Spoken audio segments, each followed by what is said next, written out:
Здравейте на GMBG, аз съм Антон Христов и първо искам да ви чиста новата година и да ви пожелая много здраве, щастие, късмет и каквото искате да ви се сбъдне. И в този клип ще говорим за престижната класация на HLTV, топ 20 играча на 2015. Първо аз съм си направила една класация, която се състои от Flusha, Get Right, Offmeister, Happy, Pasha, Guardian, Forest, Snacks, Kenyes, Shocks, Бяли, JW, Crims, Скадудо, Фрайбърг, MBK, Apex, Kyushi, Макариган и Device. И както виждате, аз съм сложил Скадудо 14, а HLTV са го сложили 20. Сега много хора сигурно се запитат аз защо си мисля, че Скадудо трябва да е 14. Ами просто тази година Скадудо просто игра доста добре. Така да го кажем, той игра доста добре, както може да видим на Faceit Stage 2 финалите с уникален рейтинг завърши 1.29. Това е много добре. На ESWC с 1.15 рейтинг и на ESL и Pro League сезон 1 финалите 1.15. Имаше и други моменти, където игра добре, но за мен ето тези турнири тук се представи най-добре. Ето както виждате, друга класация е направена тук, сега ще ви покажа. Най-добрите опари за 2015. Скадудо е първи, след това е Guardian.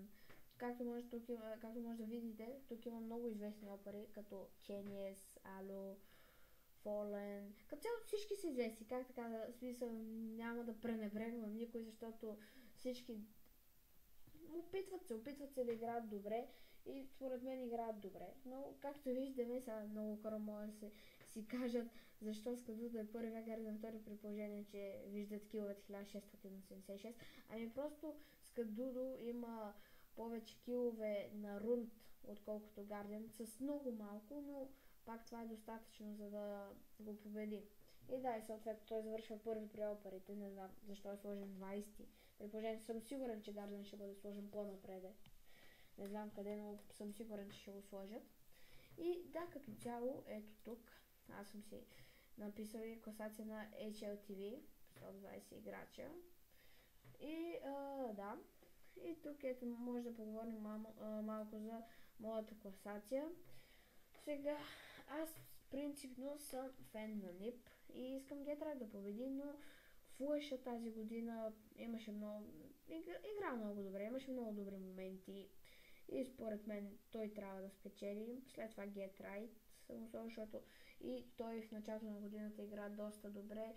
По средата някакси нещо се загубих, не знам какво е, края на годината пак почна да играе добре, но вече беше късно да се опитат да спечелят. Offmeister тази година според мен достигна върха, много добре игра, може и той да спечели, но просто е това ви казваме, тези тримата тук, Flusha, Get Right и Off, са ми топ 3, на мен са ми лично топ 3, съм изненадан, ако някой от тях отсъства. Четвърти Happy, ще го запомня с добрата му игра и Digaway са на Inferno срещу TSM. Паша като цяло е горе-долу на постоянен играч, но игра добре тази година, игра добре. Аз лично няма да забравя на Inferno 4-те. 4K Spray срещу Fnatic, Guardian, много добра АВП. Според мен е топ 3 АВП-та в света за всички времена, така да се каже. Държи форма, Forest, уникален играч. Просто доказал се и в CS06, и в CSGO и продължава да се опитва и играе в добра форма. Според мен намира се в добра форма. Snacks, аз лично тази година няма да забравя от него 5-те каски си USPS на Mirage срещу Navi. Kenyes, ето това момче също заслужава да бъде топ 3 на най-добрите АВП-та. Много добра форма и той след като в началото на годината на ESL Катовице в Полша се представи много добре с екипа на Титан, но после някакси загуби формата, отиде в MVS и там почна също да мачка. Shocks, играч с дълъг път. Първо в Epsilon, след това в MVS, сега в Титан. И продължава да държи форма и да се опитва да прави най-доброто за своя отбор. Бяли също добър играч, полския еймър на VP, заслужава това място, ако не е повече. Джей тази година може би не се представи чак толкова на добро ниво. Не знам защо, но просто някак си имаше моменти, дето въобще го нямаше. В смисъл, да, разбирам, всеки има такива моменти, но тази година при Джей бяха тези моменти бяха срещани често. Просто това и затова съм го сложил тук. 13 Кримс. Кримс е симпатичен играч с интересен стил на игра. Лично на мен горе-долу ми харесва стилът му. Сложил съм го на 13 място, защото просто мисля, че единственото, което не съм го сложил, защото някак си играе добре, ама не блести. Винаги като кажеш фанатик, се сещаш за Флъша, сещаш се за Олаф, сещаш се за JW, за всички тези играчи, но някак си не се сещаш за Кримс, може би защото от миналите години там не се доказва, но тази година игра добре. Игра добре поне според мен. Даже може и да заслужава 12 място повече от JW, но просто така реших да сложа класацията. С Кадудо е тази обяснение защо съм сложил 14. Фрайбърг тази година почна добре, но после изгуби някакси формата и той като бие трайт края на годината се върна, но беше късно. MBK, какво да кажа? Един от най-добрите капитани в света, буквално. Винаги той MBK има постоянна игра, но просто не знам, просто не го виждам да е в по-нагоре класацията. Apex играч, който заедно с Кени, нали, се преместиха от Титан в Envious. Сега разгръща потенциал.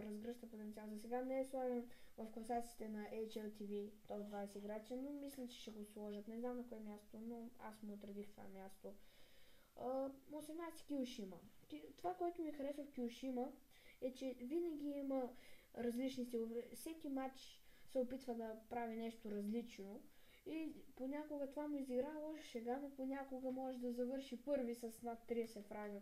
Това се е случвало доста често. И да, и затова съм оставил под 18, а 19 и 20 Кариган и Девайс. Кариган добър, уникален играч с Tech 9, нали, също уникален играч, съжалявам, че съм пропуснал. Но Кариган също винаги някакси взима Tech 9, другите с АК-та, в смисъл, например, CT-тата са взели рунд, докато и са взели някой АК, и CT-тата с АК-та, с Семки, с АВП, Кариган си влиза на сайда и просто дава каски. Само що от Tech 9 и така, Девайс опера, според мен, опера на TSM. Вече нали нямат TSM, а question mark, така да се каже, защото още нямат спонсори. И горе-долу добра година. TSM или question mark, там, както и е, имаха добра година, но просто накрая, заради това, че TSM се каза от тези петима играчи, просто някакси нещо им стана и там с формата, не знам, но почнаха малко по-слабо да играят, но съм сигурен, че 2016 пак ще продължат да мачкат, така да се каже, доста от другите отбори. И да, надявам се клипа да ви е харесал. Ще направя, нали, от 1 до 20, мисля, че 20 клипа ще направя, свързани с класацията и ще ги кача. Надявам се да ви харесат. Допълнително 23 или 22 май почва турнира DreamHack Leipzig. Може да го коментирам.